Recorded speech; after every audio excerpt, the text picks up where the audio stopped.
So, everybody wants like Morgan Freeman to read like bedtime stories to him. Not me. I want John Slater from Signature Real Estate Group to read me bedtime stories because he's got that accent, just that English like James Bond kind of thing going. It's pretty awesome. Greetings, Signature Studio Spotlight Series. This is the Bald Guy in the Red Tie, John Butler, your favorite bald red tie wearing realtor, and Susan Ebert, along with a very special accented guest, John Slater. Hi there. I never know where the intro is going to come from, man. It just kind of happens. Okay. That's okay. I'm always excited to hear it. Yeah, me I was too. like, I wonder what he's going to say this time. Yeah, that makes the joy of the show. Absolutely. I don't think you should ever read him bedtime stories. No, I don't think that'll work. It'd be hard to convince my wife, like, hey, just hear me out. There's going to be this English guy in our room about 9:30, 9:45 reading us bedtime stories. It's going to be great. She'd be like, no. I think she'd let you. I don't think so. You don't know my wife that well.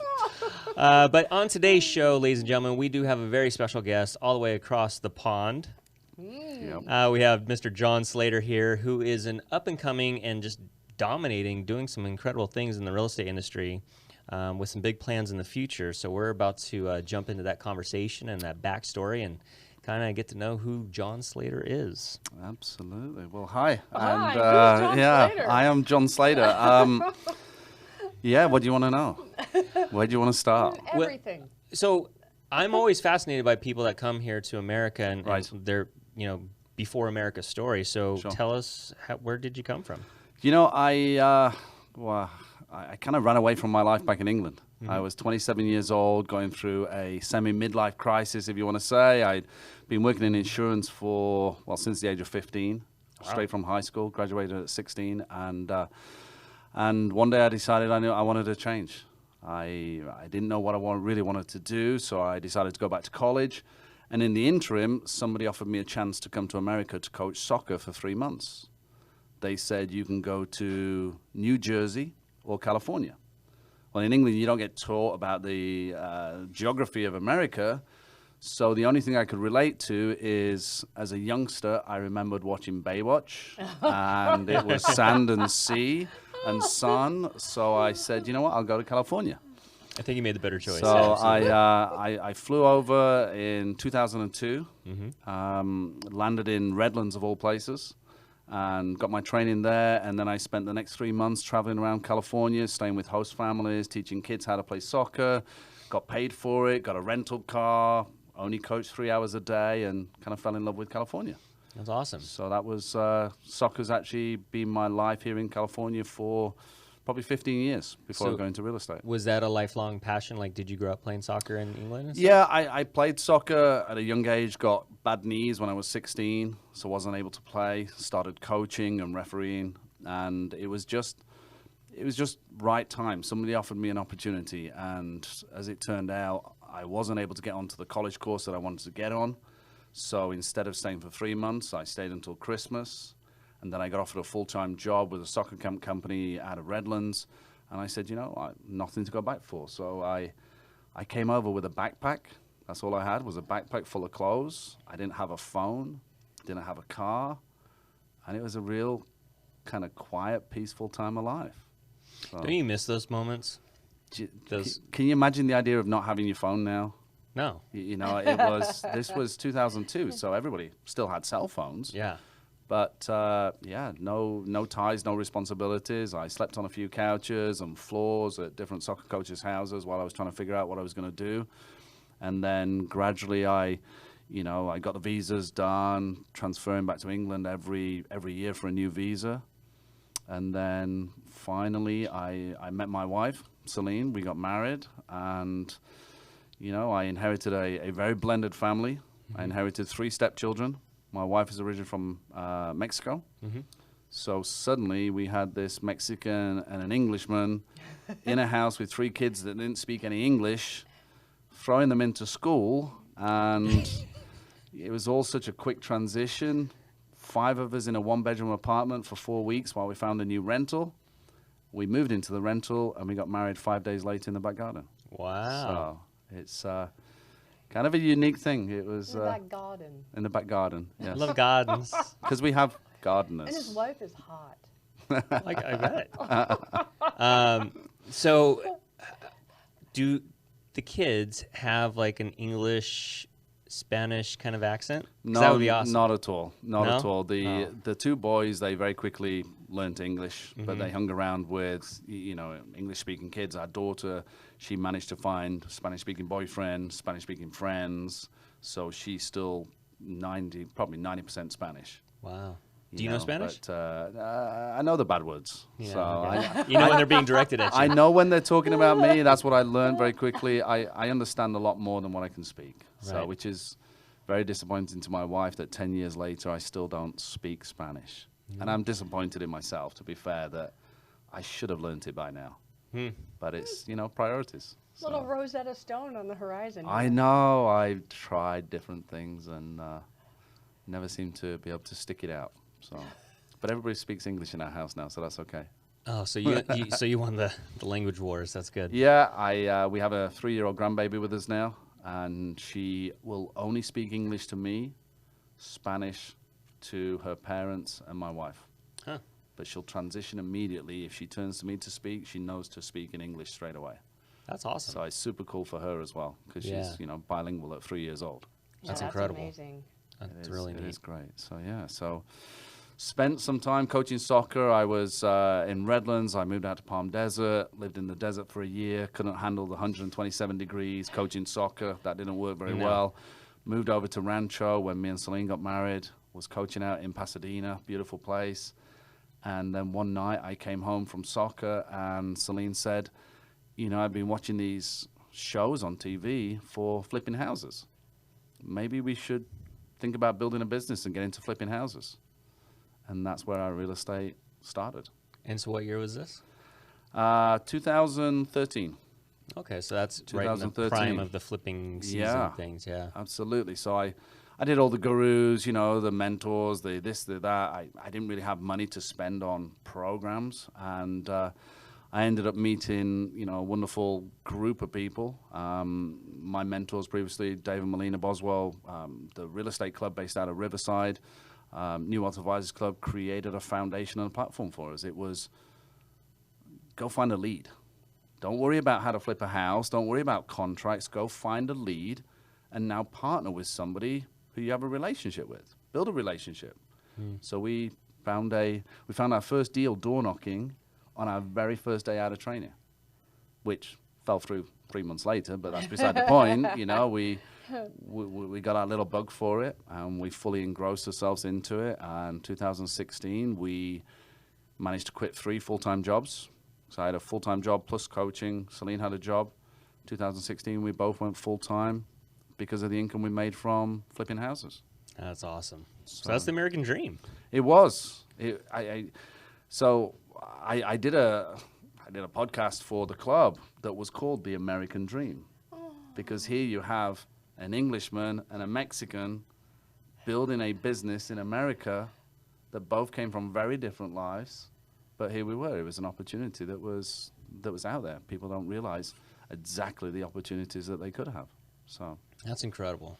yeah, And that's what I love about this show is getting into people's backstories. And, I see you out there all the time and we cross paths and stuff like that, but it's always fun to kind of put the spotlight on you and absolutely shine on it, man. Appreciate it. So that's cool. So when did you actually get licensed in real estate? 2018, 2019. Okay, so a few years So ago. a couple of years later, and we maybe made some not so great decisions from a financial perspective. We were busy making a lot of money. We were busy spending a lot of money, and the truth is that I looked at the bank account one day and said, I need another stream of income just in case. Flipping's great when you find deals, but it's not an easy business. And so I started to do my license. Actually, I started to do it in 2018, did the pre-certifications, then didn't do anything with it for 10 months, and then finally pulled the trigger and, got into my final and studied hard and passed it, and then came and joined Susan in 2019. So what brought you to Susan? How did you come across this path? Christian Rios is actually my partner on the team that we have now. Christian was first with Susan before he moved somewhere else, and he'd had experience of now, 2, maybe 3 different brokers, and he said, He said, I moved away from Susan for a different reason, and he's now back, you know, with Susan. But he said there was always something about the way that she did the training, the way that she was very personal when it came to, you know, bringing in new agents. And, you know, I live in Menifee, we're in Marietta. It was, you know, really a no-brainer. And I did go interview, you know, because when I met with Susan, she said, go interview. And I did. I went to some of the big-name brokerages out there, and it just wasn't very personal. So... And that is Susan's superpower. Mm-hmm. You know, she can light you up and just make you walk on clouds when you're leaving the office. Yeah. I did that? Yeah, you I did. told you to go interview other Well, people. no, No, I really think everyone should. Yeah. Because you have to make that decision. It's a business decision. Well, no, you're smart because you know it's going to make them appreciate you more when they come back. Like, oh gosh, yeah, where do I sign? Without a doubt. And Yeah. it is, you know, I've done the same with the real estate club. When people are looking to get into real estate, it's, you need to see what's out there to really appreciate what's great. Yeah. And, you know, since then now I had maybe a little blip in, after my first year. I went over to another brokerage because I was following a team, and that didn't quite work out. And I came back with my tail between my legs and said, hey, Susan, can I come back? And she said yes. And now we have a strong team of around 10, and still adding to that, you know, here with Signature. So It's fantastic. super awesome. That's why you never burn a bridge as you're walking out the door. Well, he couldn't have. They're so nice. Do you know what I mean? Yeah. They couldn't have. I wouldn't have let them burn it. They didn't try to burn it. But sometimes when you have to leave, you leave, and you need to go do that. And Right. so I'm never going to fault someone because they have to go live their journey. Yep. But now he's doing a great thing, and he's being all humble and stuff right now. But the truth is that we're getting these guys ready to have their own thing. And so out of Riverside, and this team should be a Riverside wonderful, healthy team. And everyone that they've brought onto it, is it 10 people strong now? Hey, I've got a new guy that's going to be coming Monday for an orientation, and then that'll put us at 10, yeah. Yeah. So- And then they'll break off and be their own brokerage. Fantastic. So for me, the goal is help these guys go Yeah. find their dream. You know, I don't want them to stay here forever. Go do what you want to build. It's called the Impact Group. So I'm excited for them.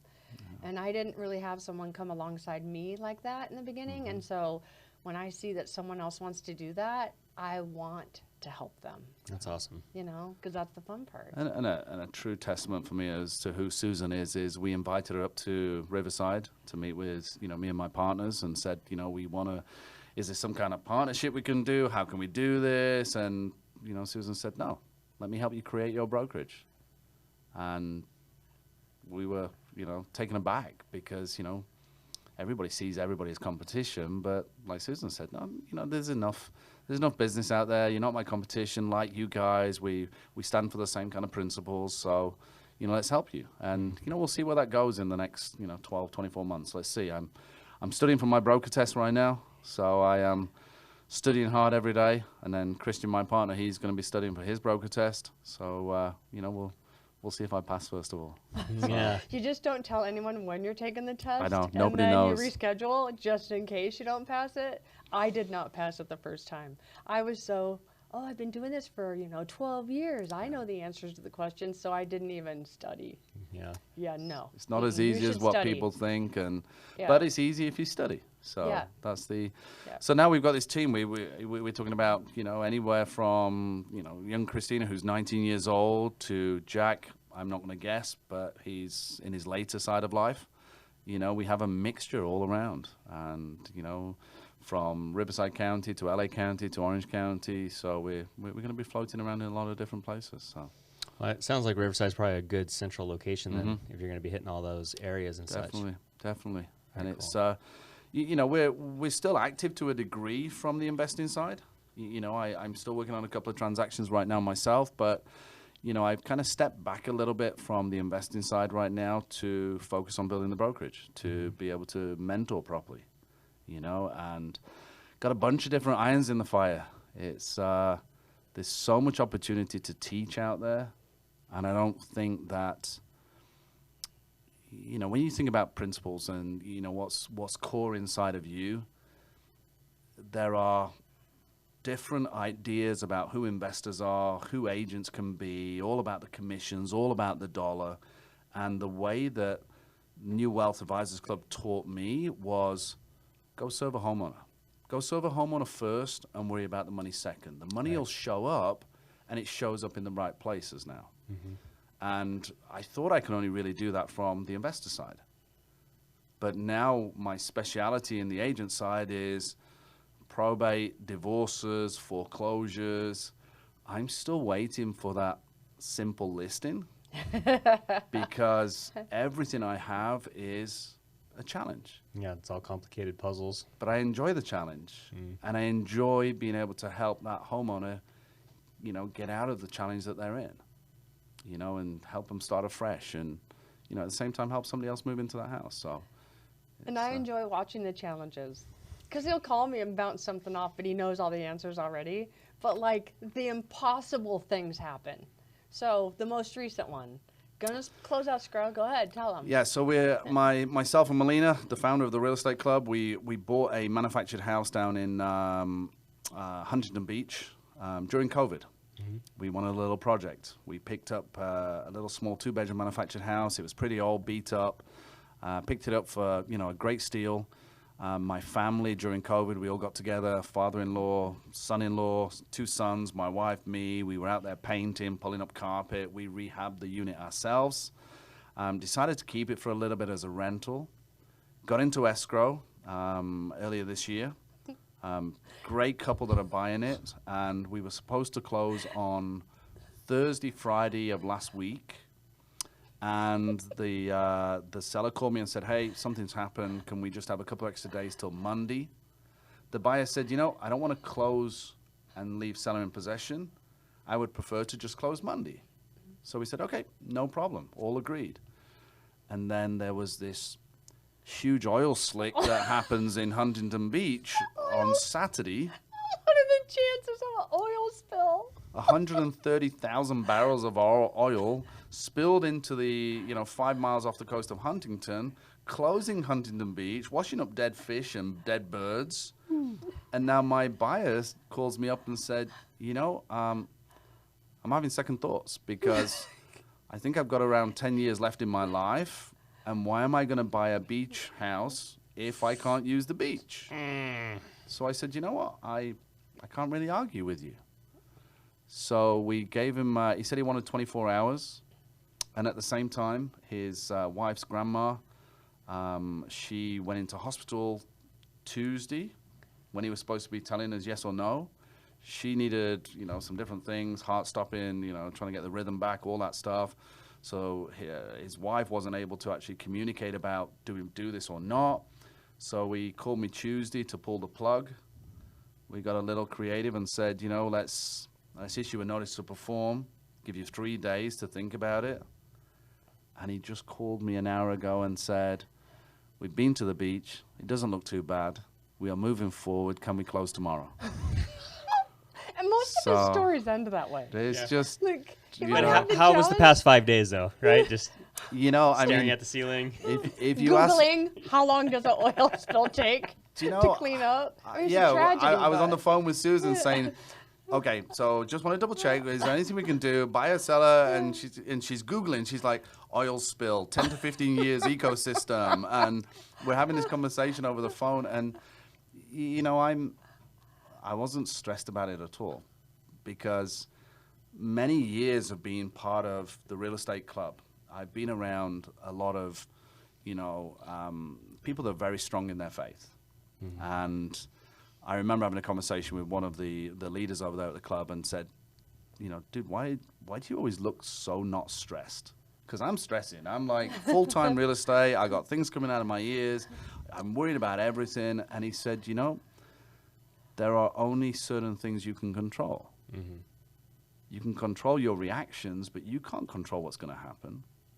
So I really work hard on staying as calm as possible when it comes to those big things. Now, if I stub my toe, I'm the worst foul-mouthed individual that's out there, annoyed at myself. But when it comes to these big decisions, it is what it is, and it's going to be what it's going to be.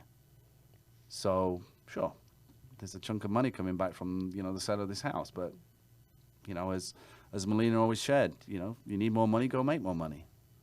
You know how to do it. You're entrepreneurial. So we all know in our business as real estate agents, this business is about generating leads. And if you go out and generate leads, you will make money. And if you sit watching YouTube or Facebook and, do the things that you shouldn't be doing, well, you're probably not going to make so much money.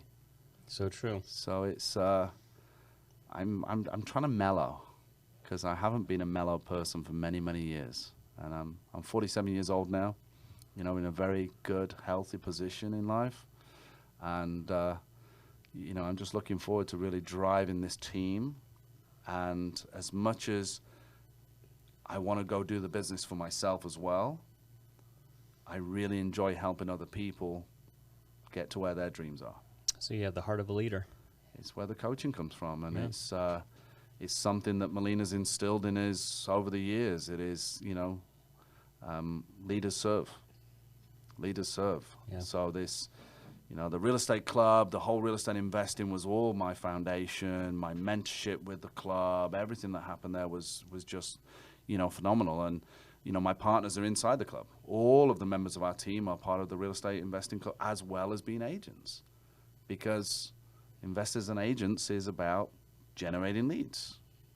So it's just, multiple sources. And I love Melina. So I met her through that last shift of the market, and they were doing the investments and flips and short sales. And she was the only person from an investor perspective that I was horrified to call, because most of the time a DRE compliant licensed file looks different than if you're not licensed, right? Right. And so there were a lot of people doing things, flipping and short sales and stuff, but they weren't doing it with their license, so that gives you different free reign. And so when I called her and I'm like, okay, so the thing is that, there's these DRE compliance things, and you gotta have these pieces of paper, and we can't, drop the ball on this. And she was 100%, yep, ethical, make sure it's right, upstanding. And that was my first interaction with her, and I'm like, okay, I love this lady, because she was making sure that it was right first, and being a woman of faith first. And so, she's a powerful force to be reckoned with. So when they were talking about doing something, I'm like, Melina? No, I'll just show you how to do it. I'm not taking any part of this, because, they're a dynamic team. It's a very different setup, but it's, I've coached for 20 years now in some capacity, and, sometimes coaching 5-year-old kids is way easier than coaching 40-year-old adults, right. But it's, there's something about, people have, goals, have dreams, and, you can't drag somebody over the finish line, but, that's really for me what coaching and mentoring comes all about. And, from, the club perspective to something else that's kind of in the works right now, we're working on a foreclosure coaching set of videos, that we're trying to put together, because, we all know the foreclosure market's been up and down and all this stuff with COVID and what will happen, but foreclosures have been my bread and butter since 2013. And that was, the foundation of the real estate club as well. Go help a homeowner in foreclosure. And again, people need to sell. Not everybody, but some do. So, I've helped more homeowners keep their houses by my knowledge that I've gained through the club and what Melina taught us. I've helped way more homeowners keep their houses than houses that I've sold or bought. But I make enough money from the houses that I do sell or that I do buy. It all comes back, huh? And it absolutely does. So, we're putting together it's still in its baby stages. It's going to be a foreclosure masterclass that we're going to be having out there, online, YouTube, everything there.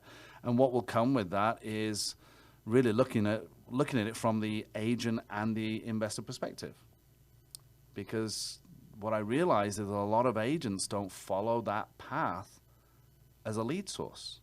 And a lot of people don't really understand how it works. And when you look at it just from a transactional perspective, it's very different than really looking at what that foreclosure means and how it's going to affect somebody. So, Right. But are you going to be the teacher and we're going to have your accent?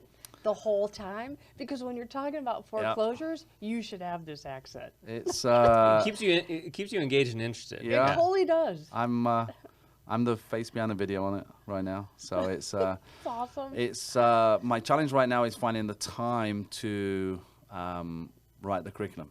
Right. You know, I have all the knowledge and the understanding, you know, and everything that I built has been, you know, from the training that I received, you know, and the mentorship with Melina. Everything I know about foreclosures came from there. I didn't know anything about real estate prior to 2013, joining the real estate club. Wow. And you know, I followed the instructions. You know, go do one and learn. Go do another one and learn. And built my experiences there. And, you know, so the foreclosure masterclass is something that's very exciting. You know, there's 1,000,001 programs out there that you can find, but, you know, foreclosures are a great lead source for both investors and agents. Yeah. People, I think, are so scared of them because they don't fully understand how it works. Sure. But it's actually really simple when you get to know it. So you just got to put the time and effort in to learn it. Everything's a process. Yeah. So it is. Systems and processes.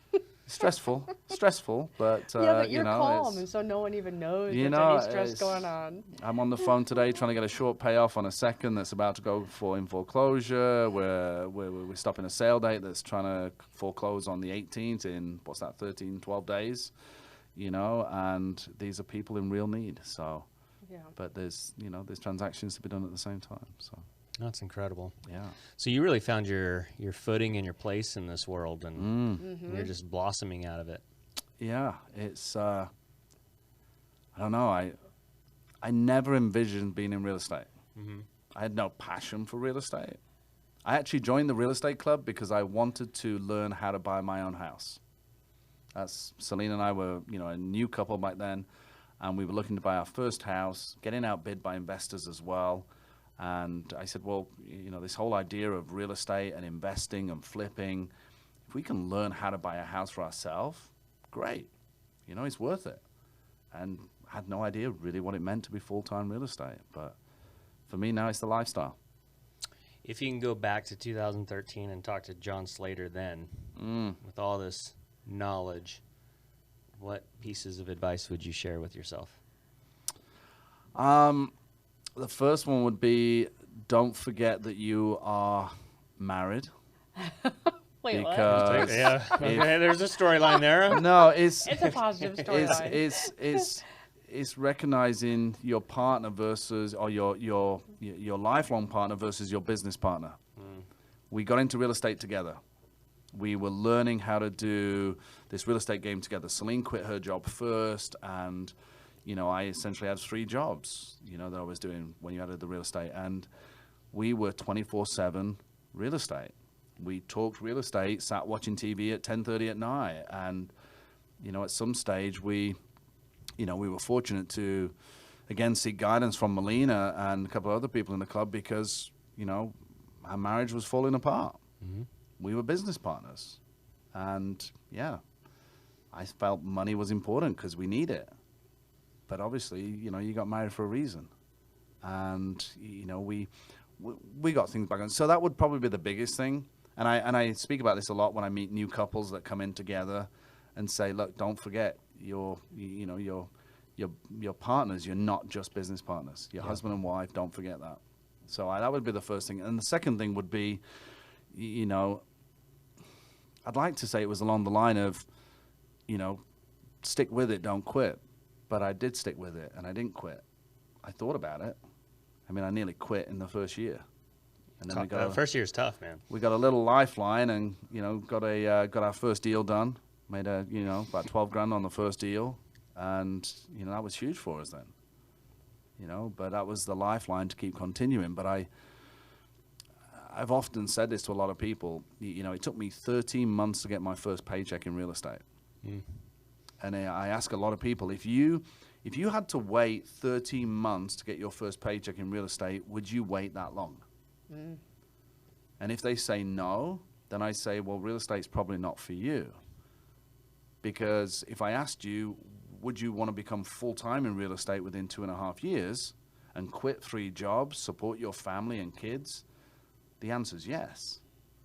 Well, that's me. but it took me 13 months to get my first paycheck. So I kind of believe it was, you know, God's little joke to say, go through all the crap, and then I'll show you the riches at the end of it. You know, God has a tendency to do that. Yeah, it's you know, but I probably, God, I just got the chills from this. But it was when I actually joined the real estate club, I wasn't a big believer. I didn't really have much in the way of faith. I knew there was something, you know, but I can tell you the first day that I actually went to the real estate club to a meeting, and I walked in and I got the same chills that I'm getting right now. There was something different. There was something. Now, if somebody was to ask me now what it is, you know, I would, you know, I know exactly what it is. You know, there is absolutely a blessing on that place. It is absolutely the Holy Spirit that is there and active inside of that community because of the work that Melina and the club has done for everybody. And, you know, but over time, I got very good friends with Dave Molina. Dave was very strong in his faith as well. And bit by bit, I was introduced. I became way more inquisitive. And then, you know, to the level of, you know, during COVID, we held a coffee talk every morning. We did 26 weeks, Monday through Friday, never missed a day, 7:30 to 8:15. We started with a group of 24, and we did a 52-week Bible study in 26 weeks during COVID, because we knew that people needed a safe place going through the challenges of staying at home, not working, the fear of what was going to happen. And we had a group of 24 people, you know, and we finished, I think it was like the first week in December that we finished it. And we had everyone in a group me as well, you know, big group chat. And to this day, there are still people posting in the morning, you know, maybe a little prayer, maybe it's a little devotional that they read that morning. And, you know, it was something huge. So where I came from, 2013, joining the club, not having any faith, to where I am now, very, very different.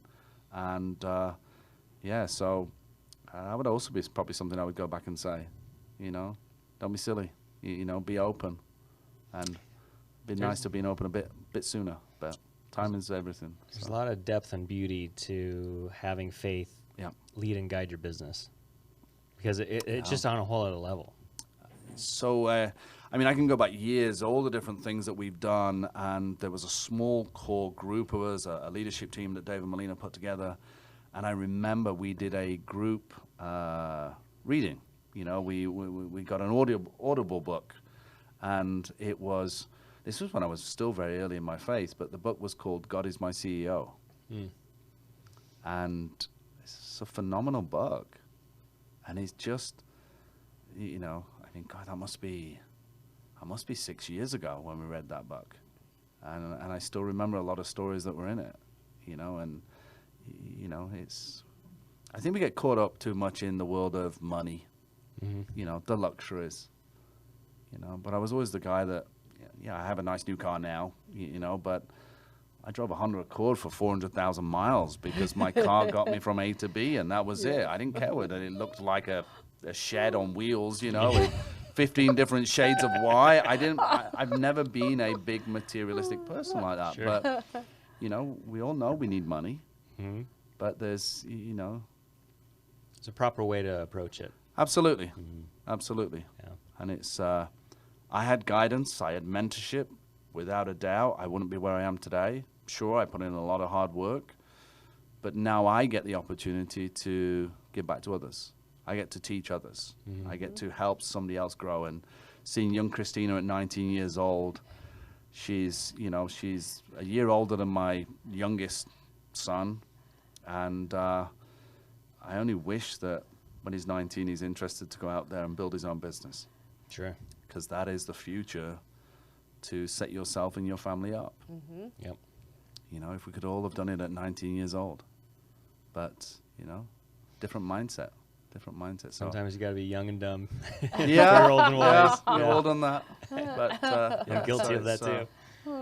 You know what's interesting is most people, when they get into real estate and they've had that success, one of the first things they say is, I wish I would have started earlier. Mm. Yeah. I said it. You know, I know a lot of people on the show said, man, I wish I would have. Like I was talking to Colby out there, and he's 22. I'm like, oh, man, good job, dude. Right? Yeah, you're doing good. Yeah. Keep it up. But, Yep.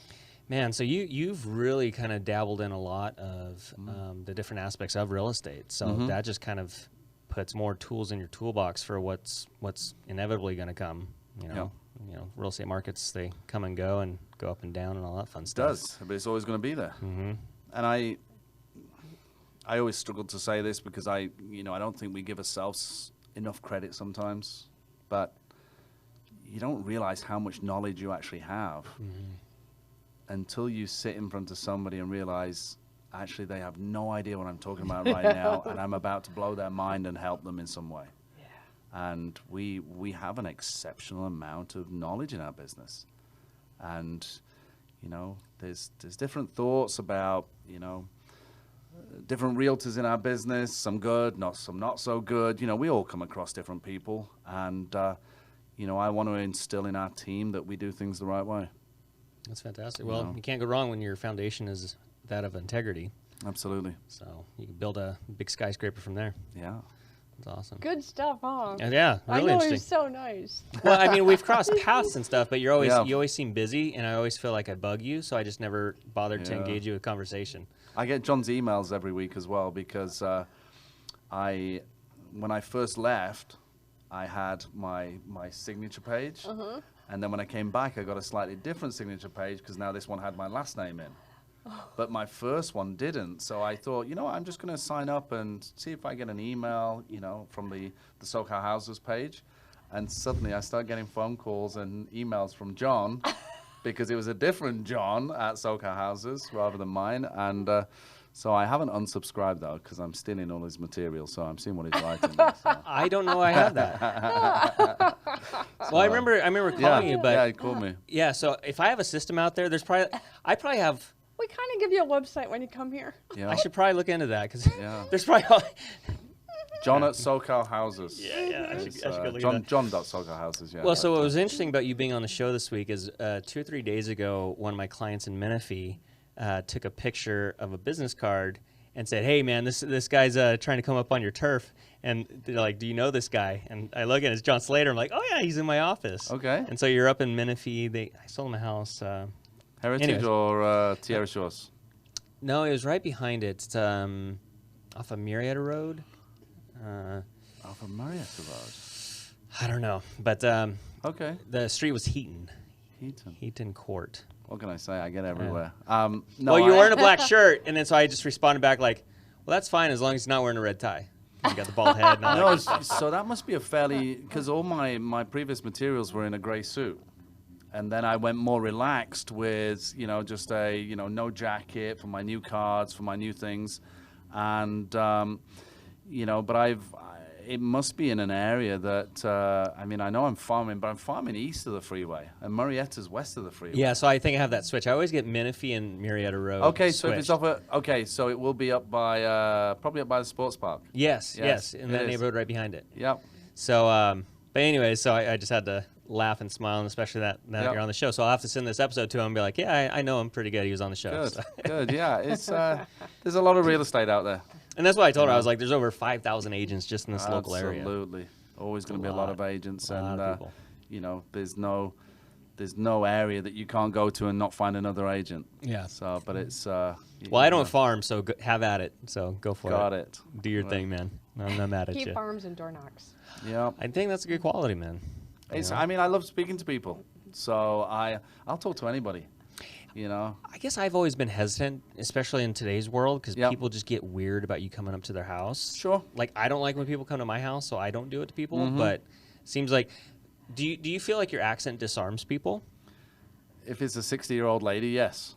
So, and I'm 60 and he's right. I do very well with the older girls. The charm. The older girls. No, but it does. It definitely does disarm it because people are intrigued. Yeah. I've been out. I talked to a lot of people out in Hawaii. Well, the Hawaiian culture is very different. And the idea of me speaking to a 65-year-old Hawaiian guy that's lived out there on the island, your average American is going to have challenges talking about their house and their problems.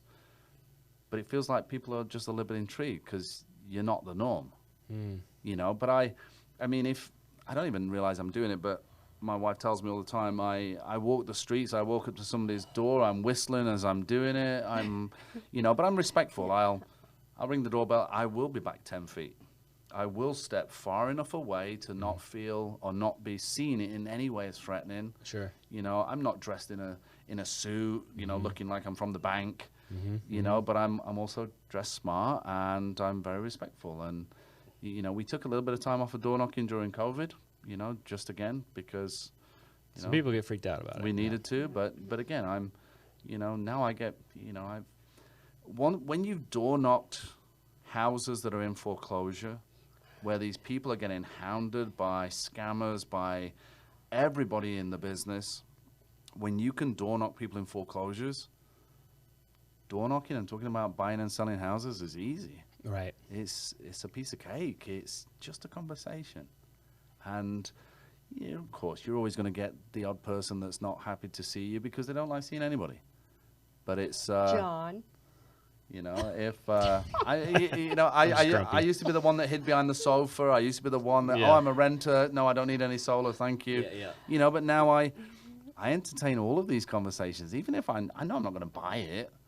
But I've entertained conversations from agents that come to the door because I know it's daunting. And if that person is, you know, you only need one good conversation to feel good about yourself. So I entertain everybody that comes to the door, and I'll talk about things, and then I'll hit them with, I'm a renter, like right at the very end because I don't want to buy, you know, that kind of thing. But no, it's how you door knock is how you feel if somebody door knock you. Sure. And, you know, if you don't like people coming to your door at 6 o'clock at night, you're never going to go to somebody else's door at 6 o'clock at night. Right. But it's just for me an avenue. It's exercise as well. 3 hours pounding the pavement, talking to homeowners, passing out information. And Well, door knocking is probably one of the quickest ways to get business just Yep. because you're in the trenches, literally. You Yep. know, a lot of people will do the fancy online campaigns or whatever, but Yep. that's a noisy world at this point with all the marketing that everybody's doing. Yep. But yeah, as Steve used to say, was it belly to belly, toe to toe? Yeah. That was Absolutely. the best way to have conversations. And It I is. loved it. Mm-hmm. I love door knocking. And and I do the same thing, I answer the door. Mm-hmm. And right now I'm with my kids and they're like, shh. Hi, the dogs are barking. I'm like, who's at the door? Yeah. And then as soon as it's a salesman, I immediately go into, what are you selling? Tell me your stuff. I'm not going to buy it, but I want it. You knocked on the door. Good for you. And have the whole honest conversation about how brave they were to knock on the stinking door. There's a lot of people that are scared of it. Yeah. Yeah, it's a daunting But thing. it is, you know, you want to, you know, you're looking to work with somebody who wants to entrust you with selling their house. Yeah. You know, and, you know, especially when I go back to the foreclosure side, it is about building a level of trust with that person. There's only so much trust you can earn straight away. But, you know, I've knocked on people's doors and I've been sat in their living room an hour and a half later with tears, with stories, because, you know, when somebody steps out and said, you know, I was praying last night for somebody to show up and help me, and here you are. That's beautiful. You can't not, like, okay, I'm here. What can I do? How can I help you? How can I serve you? So, you know, I see an opportunity to, you know, again, I look at selling people's houses as serving them. They need to sell. Yeah. They need a realtor that's going to give them the attention and the care that they deserve. Yeah. And, you know, I can't be too busy for my, you know, for my people, for my clients, my sellers, my buyers. So I do pride myself on having a level of empathy for homeowners. Now I've moved into divorces right now as well, specializing in divorces, which is not an easy conversation, but it is a monster lead source. Sure. You know, it's a sad story. People get divorced, but what is it? 70-80% of them need to then sell. I mean, it's a lead source. So I'm spread over a couple of different lead sources. But if I can, any opportunity to go out and meet people, talk to people, you know, I get away with it because of the accent, yes. You know, my wife hates it when, you know, we're in the store and, hi, how are you? Oh, you have such a lovely accent. And she stood right there, you know, and she'll say, I have an accent as too, you know. Yeah, but yours is Yeah. yours is Talk. Mexican, like, you know, 70% of California, you know. So it's, yeah, you know, so, but it's, yeah, it opens the conversation. I was talking to Andrew Warburton a couple years ago, and he's a fellow Brit, and very just a very smart guy. And so I asked him, I was like, you know, how does your accent affect, you know, the conversations and such? And he said that some men will actually be have their guard up because there's something about a British accent that just comes across as very intellectual. Like, you know, that's why a lot of the newscasters will have British accents and stuff like that. There's just that, I don't know if that's from our colonial days or whatever it was, but it seems like the Brits kind of have that advantage. The odd guy will, yeah, I've been asked several times, is that a real accent? You know, I just made it myself. I wish I could fake it this much, but no, it's you know, it is what it is. Yeah.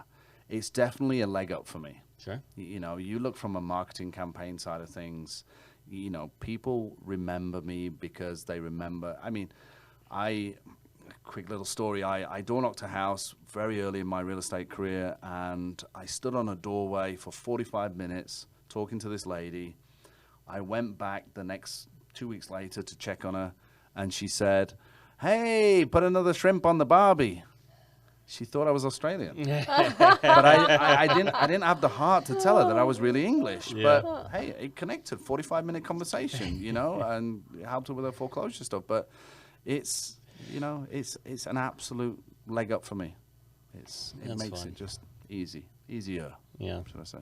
Yeah, work whatever tool you got, man. Absolutely. You have to use all your skills, and we know that. Well, with that said, we're going to turn it over to Susan for the Susan lightning round of questions. So buckle up, Buttercup. Oh, my goodness. Here they come. I didn't know about this bit. Oh, yeah, here they come. I'm sweating now. Okay. These are the easy questions. Go on, then. Well, how'd you meet your wife? On a dating app, but don't ask me which one because I always get it wrong. So, eHarmony, I think it was. eHarmony, yeah. We met on a dating app. And then you asked her out? She said yes? Well, you know, so here's the crazy thing. She was outside of my search radius. Somehow she showed up on my thing one day. I was trying to cancel it, but I couldn't because I was on a 3-month trial. And I didn't look at it for like 10 days. And I went back one day and she was there. And, you know, you like pictures and then you send a like and then you wave back and this, that, and the other. And we spoke for a month over email before we met. Ooh. And she said, the only reason I talked to you, which kind of sucks now because this is who I am, but she says, the only reason I talked to you was because you never paid me a compliment during that time. You never told me I was pretty. You never told me I was sexy. You never told me, oh, you have beautiful eyes or this, that, and I never paid her a compliment, which is how a lot of more creepier dudes are on these dating sites. You know, so she was intrigued because I wasn't acting like everybody else was acting. Nice. So, I think those are baby blues. Okay, so how did you ask her to marry you? Badly. You know, I was.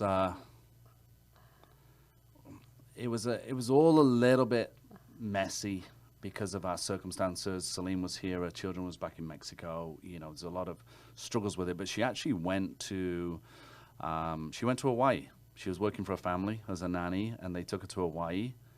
And I couldn't wait any longer, and I met her at the airport when she landed and proposed outside the airport. And her daughter was not very happy with me because she was shocked that I was there at the airport to propose to her mom. So you just knew it was her.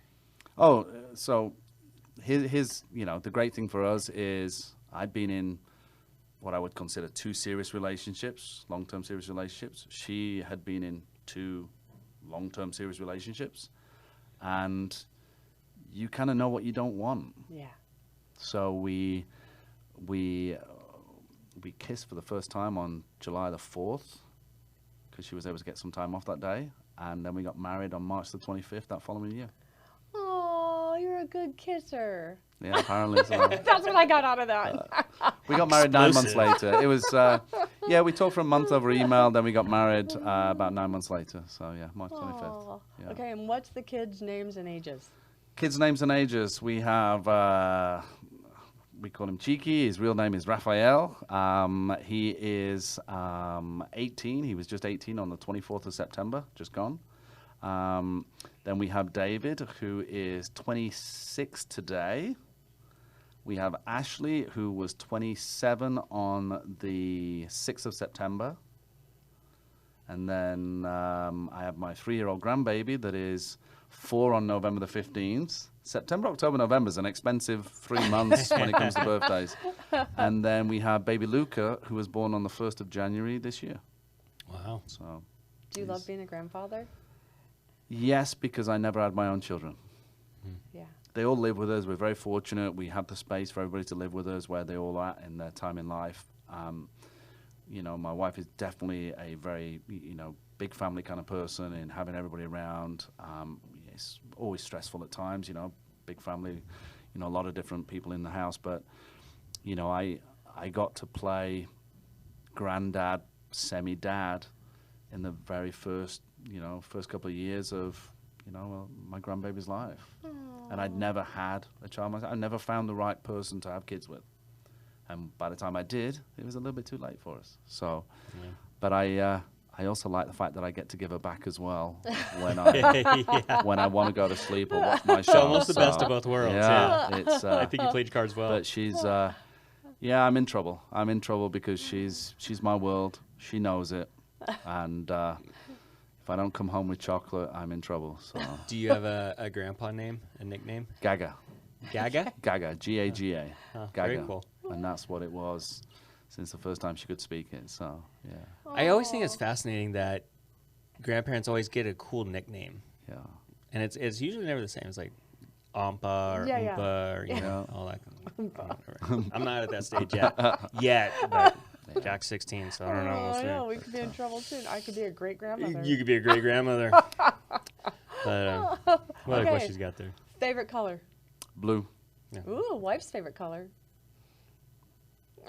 Oh, we can edit this. We could totally edit this, God. John. You know, I get shouted about this every time, and you know what? I'm not even gonna guess right now because I always get this wrong, and she always shouts at me for getting it wrong, and then Okay, delete question. I'm not even forget the gonna question, I'm not you don't gonna need to I'm not answer gonna it. guess. I'm not gonna guess. It was a mean question. I apologize. What's your favorite thing to do with the kids? So, well, let me go to Alana. We go to the jump park right here in the same parking lot. That's cool. So and I go in with her. Yeah. I put the socks on and I go jump, and I'm crawling through the tunnels, and so I take Alana to the jump, and we have great fun there. As a family, you know, to be honest, we don't really do too much as a family anymore. You know, I'll play golf with David occasionally. Our youngest is all about the PlayStation. I was there once upon a time, but now I don't have the time for PlayStation, so I don't do that. But you know, any opportunity, like, you know, with Ashley and the kids, we'll go to the beach, you know, that kind of thing. But David golf and Alana jump. So Favorite food? favorite food, fish and chips. Ah, okay. Fish And and we're chips. back to England. That's classic. Fish and chips. Only because I can't get curry over here very well. There are some places that will do a nice Indian curry, but very few. And but yeah, so fish and chips. Every opportunity to have fish and chips, I'll eat fish and chips. Favorite dessert? Favorite dessert, absolutely, a double layered chocolate cake with extra chocolate on top. Ooh. Yeah. Okay, favorite sport? Soccer, or football as we call it in England. Yeah, But I was soccer, surprised yeah. you were calling it soccer. Yeah, I've become Americanized from my coaching. If I ever called it football, the kids would look at me and say, Huh? Yeah, wrong sport. So soccer or football. Favorite team? Favorite team, my home team, Sheffield Wednesday. They're, for my sins, they are not doing so well. But I used to play for their kind of like junior academy team when I was a kid. And I grew up half a mile away from the soccer stadium. So Nice. they had a lot of big players before, but not so good right now. Anything you miss about being in England? My parents. You know, my dad is mid-70s right now, you know, doing very well, having had, you know, treatment for cancer, you know, bowel cancer. But is it crazy that the day I flew back when he was having his operation, before I went to his house, I stopped at what we call a service station on the side of the freeway and had fish and chips before I went to, you know, the hospital. But, you know, so my parents, obviously, you know, I have mom, dad, both separated, remarried, sister over there, her partner, and then our nephew, Louis. So family's definitely that thing. Do you miss the Queen? I missed the show on Netflix, yeah. I'm waiting for the next round was a good because show. it's... I haven't seen it. Oh, it's a good I'm show. just... The last season, I could relate to. I was old enough to relate to the start of Princess Diana. And I'm intrigued to see what happens in the next season. So, yes, it's so funny. The monarchy is either big to people or it's not big to people. I don't understand it because obviously Yeah, been exposed to it. me neither. Me neither. It's, you know, you have the prime minister, which is like the president, and then you have the monarchy that kind of, I don't know what. Is it just the pomp and regal and the fancy jewelry? Is it just more of a ceremonious thing, or do they actually have their hand on things? I don't know. I don't think necessarily a hand on the way of running things, but, you know, they do, you know, if you look at somebody like, Prince Edward, somebody like that, you know, Prince William, they do different things, or they've done a lot of different things, you know, kind of followed in their mom's footsteps, Princess Diana's footsteps of, you know, being in and, you know, essentially being groomed for king, you know, because I don't think anybody really wants Prince Charles as king. I've heard that. No, I don't it's, understand how all that works, but Oh, I mean, Naughty. what do you think of the Harry and Meghan thing? you know, I mean, so when you think back to the show, the very first season in the show, where the future king abdicated because he wanted to marry an American, and that was frowned upon, you know, so he abdicated, and that's the only reason why the Queen's in place right now. Oh, really?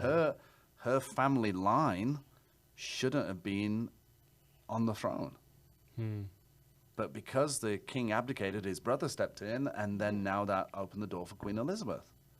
So, you know, I mean, I couldn't imagine being, you know, not in line. You're in a royal position, but not in line. So your brother gets all the limelight because he's future king. So, I mean, I would love to go and have dinner with them. I'd love to go and have dinner with, you know, Meghan and Harry. And just, I can imagine that would be a very fun conversation. Because I think he's probably the most down-to-earth kind of royal that there is. Let's do that. So, it would be awesome, wouldn't it? You know, Call him up. if we could have them, and then I could have Al Pacino on the other side of the table as well. You know, Quite a that would mix. be, you know, yeah, I'd just love to have a conversation with them. So. Okay, do you have a favorite movie? A favorite movie, yes, It's a Wonderful Life. Watch it every Christmas. I forced my Spanish-speaking son-in-law to sit through the black and white version of It's a Wonderful Life this last Christmas. Oh. And I watch it every single year. That's cool. And sometimes I watch the remade color version. So, but absolutely my favorite movie, followed by A Few Good Men. Nice. I have that Christmas tradition too. Mine's The Sound of Music. My kids know all the songs. Poor children. Yep. Okay, so where do you see yourself in 5 years professionally? Professionally, in 5 years, I see myself building an empire. I see So myself. British of you. Yeah, I know. And making an impact? Making an impact. Yeah, I mean, I see myself. You know what? Here's where I don't see myself. I don't see myself sat at the top of the Christmas tree surrounded by riches. That's what I don't see. I don't, you know, Would I like a beautiful house, beautiful cars, beautiful vacations? Of course. But I'm going to be happy with a 3-bedroom, 2-bathroom with a nice little pool. That's what I want. I don't need a mansion. You know, but what I do see myself from a business perspective is growing a business, growing a brokerage to the point of, you know, almost like being a training school. Yes.